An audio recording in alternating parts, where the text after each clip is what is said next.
प्रश्न है कि यदि 16 लोग जो है 15 दिन में एक दीवार को बना सकता है तो 8 दिनों में बनाने के लिए कितने लोगों की आवश्यकता होगी।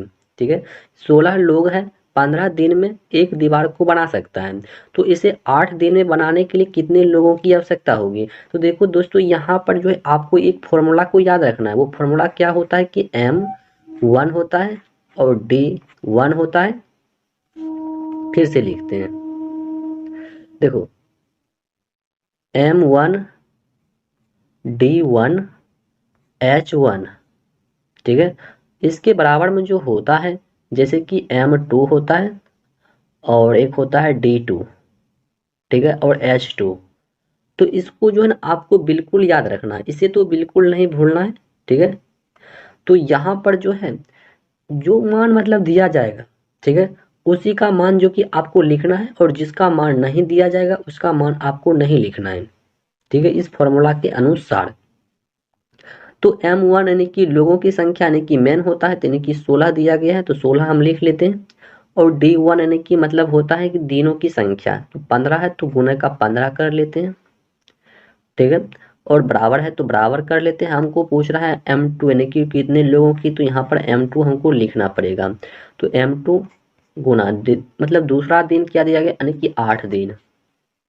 ठीक है, तो यहाँ पर करो तो क्या होने वाला है, तो 8 से काट दो, 8 दूना 16 और 15 दूना 30, जो कि 30 दिन में वो काम कर सकता है। ठीक है, तो यहाँ पर जो है ऑप्शन नंबर डी बिल्कुल सही जवाब इसका हो जाएगा। देखो हम बात कर ले, यह पेपर जो है यानी कि यूपी पुलिस, ठीक है, यह पेपर जैसे कि 19 जून हो गया।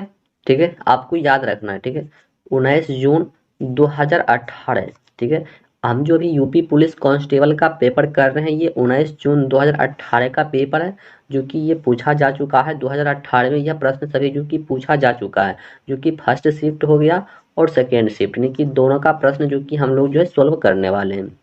ठीक है, और जैसा कि आपको पता है कि यूपी पुलिस का नोटिफिकेशन भी जो ये जारी हो चुका है।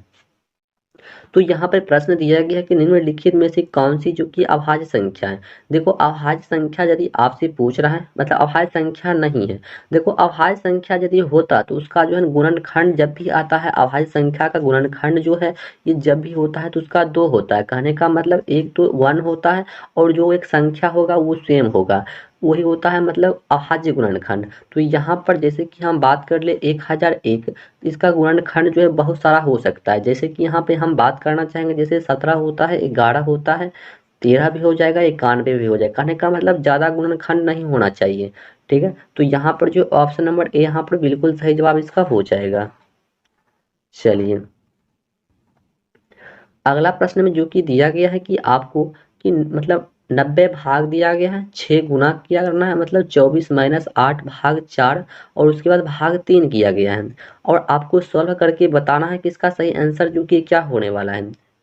ठीक है, देखो दोस्तों यहाँ पर ऑप्शन जो है फुल्ली मिस्टेक हो चुका है, तो ऑप्शन के देखकर आपको आंसर नहीं करना है, आपको सिंपल यहाँ पर जो है सॉल्व करना है। तो सॉल्व कैसे आप कर सकते हैं, तो यहाँ पे देखो क्या किया गया है, देखो 90 है तो 90 हम भी लिख लेते हैं, भागा है भागा, 6 तो 6 गुने का गुने, और उसके बाद क्या है 24 माइनस का 8 दिया गया है, भाग में 4 दिया गया है, फिर भाग 3 दिया गया है। ठीक है, तो यहाँ पर जो है दोस्तों सबसे पहले जो भाग का क्रिया होता है, जैसा कि आप सभी को पता होना चाहिए बोर्ड मास। ठीक है, बोर्ड मास यदि आपको पता नहीं है तो आपको पता होना चाहिए बोर्ड मास। बोर्ड मास में जो कि पहला अक्षर होता है बी, उसके बाद ओ होता है, डी होता है, एम होता है, ए होता है, उसके बाद एस होता है। तो बी का मतलब होता है ब्रैकेट, ओ का मतलब होता है एफ, डी का मतलब होता है भाग, एम का मतलब होता है गुना, ए का मतलब होता है जोड़, एस का मतलब होता है घटा। तब बोर्ड मास में जो सबसे पहले ब्रैकेट का क्रिया होता है, उसके बाद ऑफ का क्रिया होता है, उसके बाद डी यानी कि डिवाइड यानी कि भाग का क्रिया होता है। तो सबसे पहले जो यहाँ पे होने वाला है ब्रैकेट में जो दिया गया है भाग का क्रिया यहाँ पे होने वाला है। ठीक है, देखो भाग यहाँ पे भी है यहाँ पे भी है, लेकिन सबसे पहले जो ब्रैकेट में भाग दिया जाएगा उसी का सोल्व हमको सबसे पहले करना पड़ेगा। तो चलिए, तो 4 दूना 8 और 24 में से 2 घटाएंगे कितना बच जाएगा, 22 बच जाएगा। तो देखो दोस्तों आपको ध्यान में रखना है, तो यहाँ पर हम लोग लिख रहे हैं तो 90 गुना भाग है, और इसको हम गुना में यदि बदलेंगे तो ऊपर में एक नीचे में ये वाला 6 उतर जाएगा। ठीक है। उसके बाद गुना है, यहाँ 22 होगा, कैसे होगा 22 तो आपको ही पता चल गया होगा। तो यहाँ पर 4 दूना 8 हो गया, यानी कि 2, और 24 में से 2 जाएगा तो कितना बचेगा, 22 बचेगा। और यहाँ पर फिर गुना यानी कि 3 है, ऊपर चला जाएगा 1, नीचे चला आएगा 3। ठीक है, तो इतना तो आप सही कर सकते हैं। इसमें 3 से भाग दीजिएगा, 2 बार में जाएगा, 3 से भाग दीजिएगा, 30 बार में जाएगा। ठीक है, फिर भाग देना है, 2 से देना है तो 11 बार में जाएगा, और 3 से दीजिएगा तो ये 10 बार में जाएगा। कहने का मतलब 10 और गुना 11 करेंगे तो कितना हो जाएगा, 110 हो जाएगा, जो कि यही इसका सही आंसर हो जाएगा। देखो ये सभी पेपर में जो कि पूछा हुआ प्रश्न है, जो कि 19 जून 2018 का पेपर है। ठीक है, जो कि आप जो है गूगल पर सर्च करके देख भी सकते हैं। चलिए, नेक्स्ट प्रश्न दिया गया कि समीकरण को हल करने के लिए सबसे उपयुक्त विकल्प का चयन करना है। मतलब कोई संख्या दिया गया है, जैसे कि 15 पॉइंट का 5 है और गुणे 1 पॉइंट का 2 है।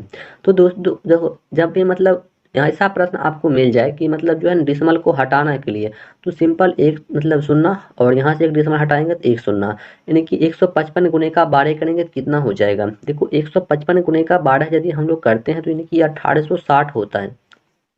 ठीक है, और इसमें यदि हम लोग फिर 100 से भाग देंगे, 0 से 0 कट जाएगा, और ऐसा कंडीशन आपके सामने बच जाए, 2 अंक के बाद जो है आपको डिसमल लगा देना है। ठीक है, 2 अंक के बाद यहाँ पे डिसमल है, तो 2 अंक के बाद क्या करना है, डिसमल लगा देना, यानी कि 18 पॉइंट का 6, ऑप्शन नंबर बी यहाँ पर बिल्कुल सही जवाब हो जाएगा। ठीक है, चलिए, नेक्स्ट प्रश्न दिया गया है कि एक मतलब 11/8 लिखा गया है, और गुना किया गया है 56/33 लिखा गया है। ठीक है, तो यहाँ पर जो है 11 से हम लोग इसको 3 बार में काट सकते हैं, 8 से इसको हम लोग जो है 7 बार में काट सकते हैं। तो 7/3 यानी कि 7 में 3 से भाग देंगे तो क्या हो जाएगा, तो 2 सही 1/3 हो जाएगा। क्या हो जाएगा, 2 सही 1/3 हो जाएगा। तो यहाँ पे देख लेते हैं कहीं ऑप्शन में हो जाए, तो हाँ ऑप्शन नंबर डी में जो कि दिया गया है। ठीक है, तो यही यहाँ पर बिल्कुल सही जवाब इसका होने वाला है। चलिए,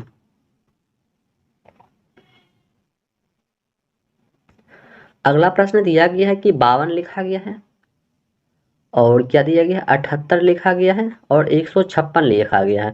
बोल्ड है इसका एलसीएम लेने के लिए, तो एलसीएम हम सभी लोग जानते हैं, तो यहाँ से 2 से देंगे तो कितना बार, 26 बार, और ये कितना बार में जाएगा, तो यानी कि 39 बार में, और ये 78 बार में। ठीक है, फिर 2 से देंगे 13 बार, 39, 78, ये सभी को आना चाहिए करने के लिए। 3 से देंगे, 3 से लग जाएगा, 3 से लग जाएगा, यानी कि 13, 13 तिया 39, यानी कि ये भी 13 और ये भी 13, यानी कि फिर 13 से देंगे तो 1 1 1 1, यानी कि 13 गुना का 3, उसके बाद फिर 2, और फिर 2, सभी को गुना करना पड़ेगा। तो सभी को गुना करेंगे तो कितना हो जाएगा, तो सभी को गुना कीजिएगा तो 156 हो जाएगा, जो कि ऑप्शन नंबर ए में दिया गया है। ठीक है, तो यही इसका सही आंसर यहाँ पे होने वाला है। चलिए, अगला प्रश्न दिया गया है कि श्रीमती सिंह के परिवार का मासिक बचत जो है, यानी कि व्यय अनुपात जो कि दिया गया है 3:8 दिया गया है।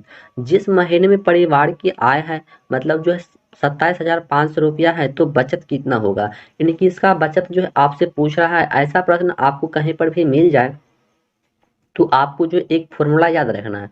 वो फॉर्मूला क्या होता है कि आय बराबर जो होता है ना, आय बराबर वो मतलब खर्च होता है। ठीक है, खर्च और प्लस का जितना आप बचत किए हैं वो होता है। तो यहाँ पर जो है आप बचत कितना किए हैं, तो बचत जो कि आप 3 का किए हैं, और खर्चा कितना किए हैं, 8 का किए हैं, और दोनों का आय कितना निकल कर आ रहा है, 11 निकल कर आ रहा है, यानी कि 8 3 11। और ये 11 जो है किसके बराबर है, तो 11 जो है यहाँ पे 27,500 के बराबर है। तो इसमें कितना से गुना हुआ है, तो यानी कि 2500 से जो कि यहाँ पर गुना हुआ है 11 में, तब जाकर के इतना पूरा है। तो यानी कि हमको 3 में जो है 2500 से हमको गुना करना पड़ेगा। ठीक है, तो यहाँ गुना कीजिएगा तो कितना हो जाएगा, 25 या 75, यानी कि 7,500। ठीक है, 7,500 जो कि ऑप्शन नंबर सी में दिया गया है। तो यही यहाँ पर इसका बिल्कुल सही जवाब होने वाला है। ठीक है, चलिए, अगला प्रश्न दिया गया है 8 नंबर में प्रश्न दिया गया है कि एक खिलौना बेचते समय जो कि 13% की हानि होता है और 11% लाभ के बीच का अंतर जो कि 108 रुपया दिया गया है। यदि अर्जित लाभ 12% हो तो खिलौने का विक्रय मूल्य जो कि क्या होने वाला है। देखो दोस्तों, ऐसा प्रश्न आपको मिल जाए कि एक बार हानि उसके बाद फिर से लाभ और दोनों का अंतर दिया मिल जाए 100 मतलब कोई भी मतलब डिजिट दिया जा सकता है, ठीक है। तो ऐसा प्रश्न आपको मिल जाए तो आपको जो है सिंपल सा एक ट्रिक याद रखना है कि जो मतलब एक बार हानि हुआ है और एक बार प्लस हुआ है दोनों को ऐड करना है। तो दोनों को ऐड करके जो यहाँ पर हम लोग लिख सकते हैं 24%, ठीक है।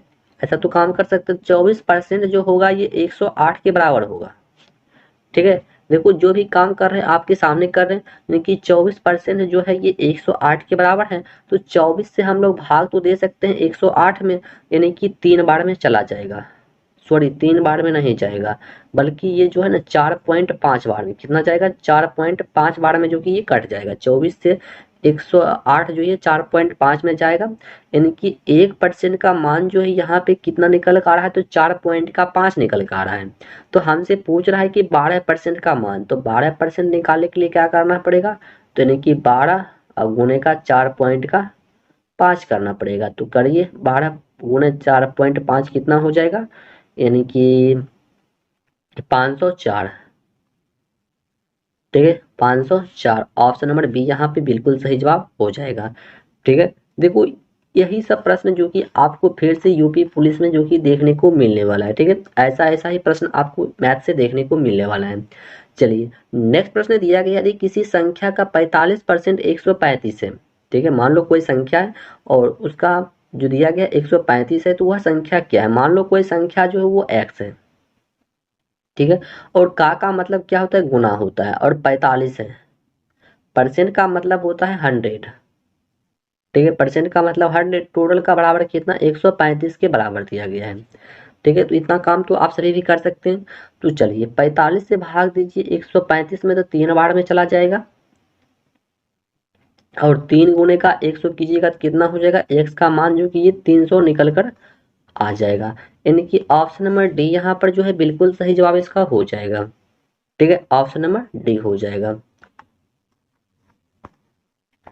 तो दोस्तों आपको यहाँ पे ये बात एक बताना है आपको कि 19 जून, ठीक है, 19 जून 2018 का पेपर जो कि हम लोग जो है मैथ का सॉल्व करने वाले हैं, ये तो आपको भी पता है।